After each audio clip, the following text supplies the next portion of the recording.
Hey everybody, I just wanted to give you an overview of a book that I just read in one day.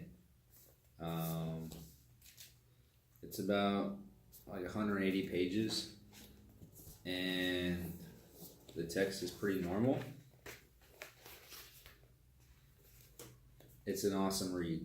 It's a quick read, and it's all about communication. Probably one of the better books I've ever read. It hits a variety of things, and I found it for, no kidding, I would say $3 for 10 soles in a bookstore in Barranco here in Lima, Peru. So I want to recap the book, and I'm going to go through a variety of ear notes that I have here and tabs, and just give you an overview and hope you enjoy. All right, so again, it's a Harvard Business Review on communication. There's a variety of authors, and it's part of the HBR's 10 must reads. If you read nothing else on communicating effectively, read these definitive articles from Harvard Business Review. So it's literally just a bunch of articles, but kind of just want to go through the different styles and different chapters and what they have here. So all in all, it starts out with change the way you persuade, and persuasions is super key.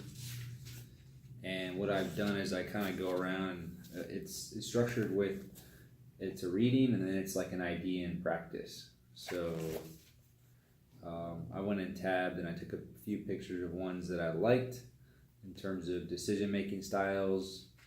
Let's see, another tab. I won't go through all of them, but just want to hit some key ones.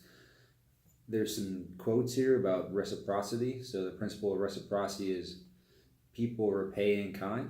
So if you do something good to somebody, typically they will do something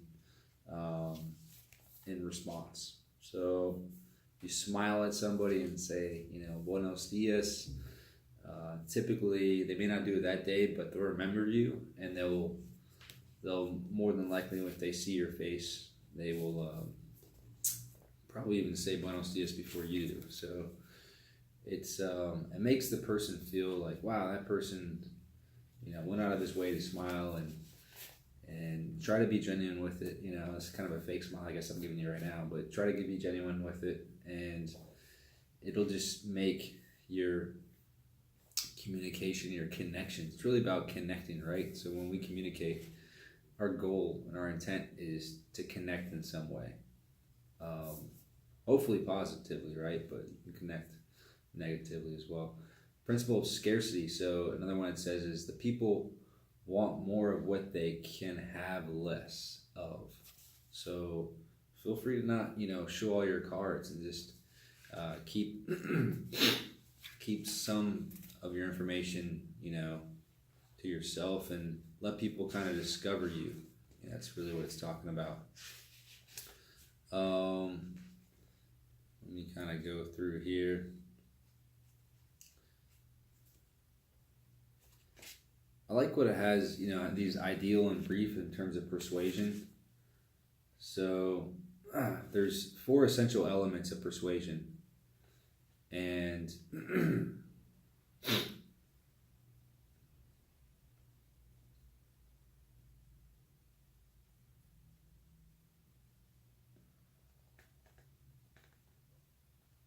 so essential elements are establishing credibility, providing vivid evidence, framing to find common ground, and connecting emotionally. And I want to actually read this to you. Credibility grows, the author says, out of 2 sources: expertise and relationships. The former is a function of product or process, knowledge, and the latter a history of listening to and working in the best interest of others. But even if a persuader's credibility is high, his position must make sense. Even more, it must appeal to the audience. Therefore, a persuader must frame his position to illuminate its benefits to everyone who will feel its impact. Persuasion then becomes a matter of presenting evidence, but not just ordinary charts or spreadsheets. The author says the most effective persuaders use vivid, even over-the-top stories, metaphors, and examples to make their positions come alive. Finally, good persuaders have the ability to accurately sense and respond to their audience's emotional state. Sometimes that means that they have to express their own emotions. At other times, they must intensify. Persuasion can be a force for enormous good in an organization, but people must understand it for what it is, often painstaking process that requires insight, planning, and compromise. So it is, somewhat wordy, but there's a lot of good examples here.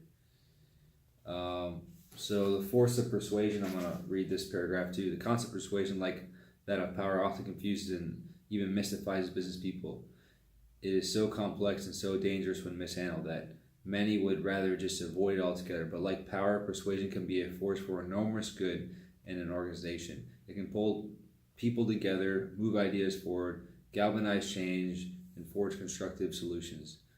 To do all that, however, people must understand persuasion for what it is, not convincing and selling, but learning and negotiating. Furthermore, it must be seen as an art form that requires commitment and practice, especially as today's business contingencies make persuasion more necessary than ever. And this was published in 1998. It's 20 years ago, and it's still super relevant. Isn't that crazy? Again, just want to establish here. Credibility, framing to find common ground, providing vivid evidence, and connecting emotionally. So that was a good takeaway. I'll do a couple more here. Is silence killing your company? So don't be passive aggressive. Don't be silent. If you're upset, talk about it. Silence will kill your company, or just kill your relationship, if anything. Let's see here.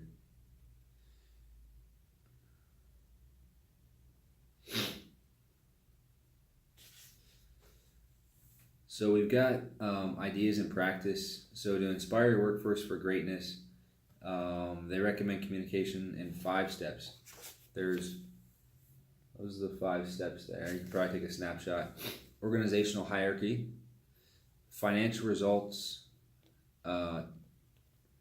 your job, time management, and corporate culture. So organizational hierarchy, when your company reorganizes quickly, frame the change as a way to optimize your company's resources, not to oust or devalue employees. And they have examples. Financial results, discuss disappointing results not as evidence of punishable failure, but as useful diagnostic and learning tools that enable constant improvement. Your job, more of leadership, let followers know that your job is not to provide all the answers, but to invite their ideas. Time management, communicate the importance of using time strategically rather than trying to get more things done faster, as where you can best focus your team's energy by understanding what you have a choice about how limited time can be used. You can free up needed resources to focus on your most important goals. I'm on a board of a company right now, and it's a startup, and we're submitting a bunch of small business innovation research grants.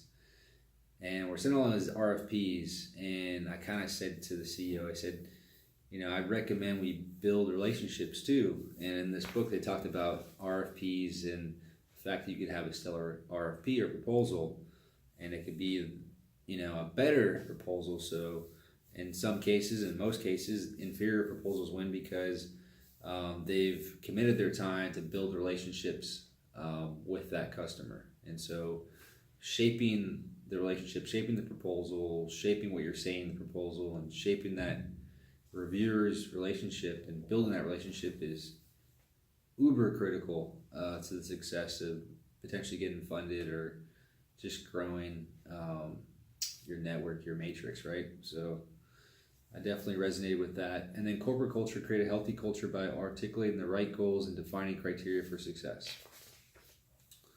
So those are the 5 tenets for creating an awesome company, and I think that can be just in terms of project and management and teamwork. And then it talks about just stressful conversations, and really it's about just getting to the details, cutting the chase, and saying, hey, you know what, you're a sloppy employee. We've set a desk over here. We're gonna get you on a 6-week, out service program to where we'll relocate you or try to help relocate you within a new job, but you're fired. Just bam, be direct. Don't kind of haggle over things, because typically you'll get employees that are confused and maybe retaliate later on. So great, great book. One of the last things I want to show you outside of the stressful conversations is the gap between communication and intent. I am a victim of that. My intentions, I feel, are typically good, and that's even with my relationship and all that. And they just get misunderstood. And so really it's not about intent. You got to be specific in terms of what you're saying, because nobody can read your mind. Nobody can read your intentions. So you may have good intentions, but it's about what's coming out of your mouth, because that's what people hear. And even myself, I fail in that category. So need to be more deliberate, better deliberate in terms of what I am really trying to get across through my words, and not just trying to intend everything. So anyhow, I really like this book. Maybe you can find it in a Peruvian bookstore near you, or Amazon, eBay, whatever. I think communication is key. They don't teach that in school, right? You get your MBA, and I've had the privilege to go through and get those master's degrees, but getting along with people is super critical. And I've realized that the hard way through my career, and for what it's worth, it makes me want to read books like this just to keep improving as a professional and as a person, as a citizen, whatever, right? All right, well, that's a wrap on the On Communication HBS book review, and hope you enjoyed that. Max, looks like you're tired, buddy. Say goodbye. Peace.